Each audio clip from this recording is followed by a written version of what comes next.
So now we have another thing that could affect the future of New Japan, and this is very vague.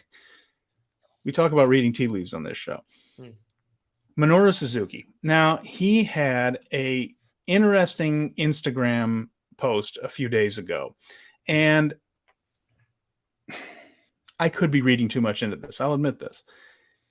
We talked of how it's not just that he's losing, it's the way he's losing that just makes it seem like perhaps the signal is Minoru Suzuki is working his way down the cards, and he's not even going to be that guy that has that special singles match once in a while. He could be the guy that's losing the falls. And I said something kind of harsh that he was going to be the Tomoaki Honma of Suzuki-gun, and I didn't mean that as far as working style. Honma was almost paralyzed from the neck down. The fact that he's in the ring and doing what he's doing is fantastic. Everybody loves Honma. I'm not knocking Honma. But Suzuki was clearly at a very much higher level than Tomoaki Honma. But Honma's the guy that protects everybody else by doing the job. Chase Owens for Bullet Club. Doki for Suzuki-gun until recently. Now it seems like Suzuki's doing all the jobs. Here is what he posted not too long ago. It's just a picture of him with a towel over his head, that iconic kind of shot of him. And it says, and this is translated Japanese into English through computer is always a little tricky. The future has been on my mind for a few years. Suzuki Army started in 2011 with Taichi, Takamichinoku, and Lance Archer. My friends are growing and growing. Sometimes we've taken rides to other organizations. We've been at the center of pro wrestling for 10 years. At this time, I've made a decision for a further future, revealing all 12-14 in Sendai. So we mentioned that Zack Sabre Jr. has been the number one single in Suzuki-gun for a while. Yes. This seems to me like there might be something of a, if not retirement, maybe a step back for Suzuki. I mean, we're going to end up with Sabre-gun here. I mean, this feels like, after saying we have been a force for 10 years, now I'm thinking about the future. That doesn't sound like this is going to be the biggest year for Suzuki-gun ever in 2023. This sounds like perhaps taking a step back or away, doesn't it? I think you're reading too much into it, personally. Okay, so here's my reasons why I feel like it's more noise than news. Okay. You've already got Zack Sabre Jr. in a feud with Ren Narita. It has nothing to do with any of this. So that's the key thing for me, is like he's off doing his own thing, and it's a much more high profile feud than anything that they've got going on. You've also got Suzuki losing a humiliating way to the House of Torture in the end of the tag league. You've also got Suzuki-gun versus House of Torture on the 14th at the World Tag League Finals. And I kind of think his announcement is that he's challenging for the trios title or the six-man titles against House of Torture. I feel like that's it. There's nothing else to it. I feel like this is a noise announcement to get you interested in like a fizzled balloon. Like that personally, like I don't feel like he would do that. I don't know. Like this isn't how Suzuki would do it. Like he would just go out and he would just announce it. If he was do like whatever his next thing is, he would just do it after his match and then tell people. Like I'll say this: his Instagram can be a little more sentimental than his on-camera persona in wrestling matches sometimes. And I just think that if he were going to do that, wouldn't the posts be more about "I always get my revenge" or something like that, instead of "all my friends are growing. We've gone through all these changes. We've gone through these other organizations. We've been doing it for 10 years. Now I'm going to challenge for the six-man titles for a title that's not a big deal." I don't see it. If he said, "Okay, I'm going to retire next year at Wrestle Kingdom, but first, like, I'm going to go for some gold. And these guys show me, and like, I'm going to go with my friends, and I'm going to go after these titles."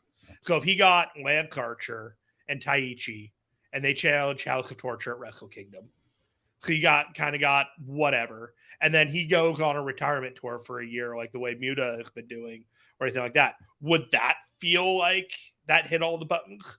Because I feel like they're just getting to the six-man title like setup for me personally. And the headline on that would be the retirement tour, wouldn't it? I mean, one of the greatest of all time is retiring. But I don't know. Like that, That's the thing. It's like, I don't feel like this is that big of, I think he's like a hook line and like got him rather than like a real significant like teaser for a real significant announcement. If I'm wrong, and I probably am, because you feel very strongly about this, and I didn't think that much into it, in all honesty. So I'm tempering my expectations about what this announcement is. When I was watching the matches, I wasn't thinking about like the future of Suzuki-gun. I wasn't thinking about I was thinking about like what's going to happen with Suzuki at Wrestle Kingdom, because they feel like they've been doing something with him, giving him like a losing streak. He like took the worst Destino I'd ever seen in the recent history in that one match with in the tag match. So there's just this thing where it's just like, maybe they've got a losing streak and he's gonna get with his buddies and they're gonna win some titles. And I gotta disagree with you. I feel like there is a sea change as far as their approach to Minoru Suzuki. Okay. Like, he was always heavily protected, and then when he had those big matches, they were either main event or semi-main event, and they were hard hitting. And the way that he's been booked, and now this announcement, it just feels different to me. Like, nothing the way he was booked in that tournament. They protected Lance Archer. They did. Not him. They protected Lance Archer, not him. And Lance Archer isn't around that much. But he's a contracted talent to another promotion. Suzuki is more of a free agent. Yeah, but I mean, there's ways you can protect a guy, countouts, which they've done. You know, they've done flash pins with Lance Archer before, where he gets rolled up and it's 1, 2, 3. What the hell? You know, he's done that before. And I'm not even complaining so much about Suzuki losing. It's the way he was losing. Like, he was just being beaten decisively by guys that would never have been Minoru Suzuki even 3 years ago. Has Suzuki had a prominent Wrestle Kingdom match since the one he got his head shaved at? Oh, I'd have to look that up. I feel like he's had some singles matches that were interesting. Was one of the Moxley matches at Kingdom? I don't remember.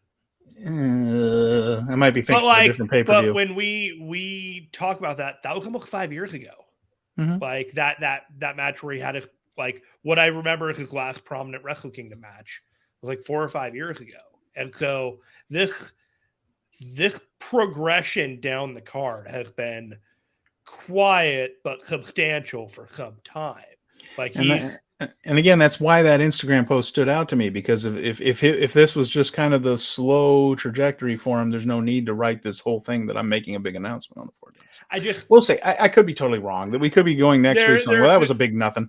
There's this aspect of it that I watch him wrestle in the US, and it's just like, it's nothing to him. Like, he's just coming out here, and it's just like a day at the races. He comes in, he does his thing. Like, he can do this for a while.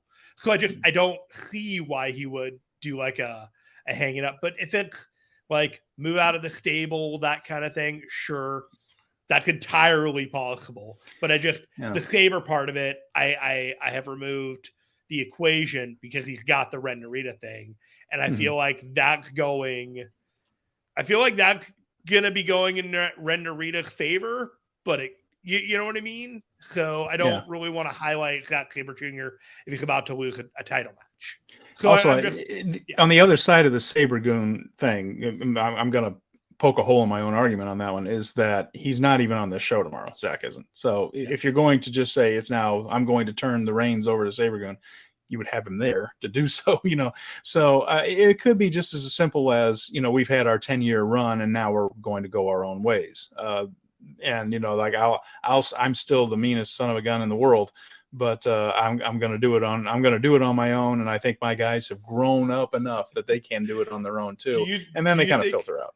Do you think that he would create a tournament among his own guys to fight to be the leader? Oh, jeez. I don't know. Who knows? That does sound like something he would do. That's a very Taichi Blackpool Combat Club. Got Sabre versus, I don't know. I get it. You know what I mean? And it's like, go for it.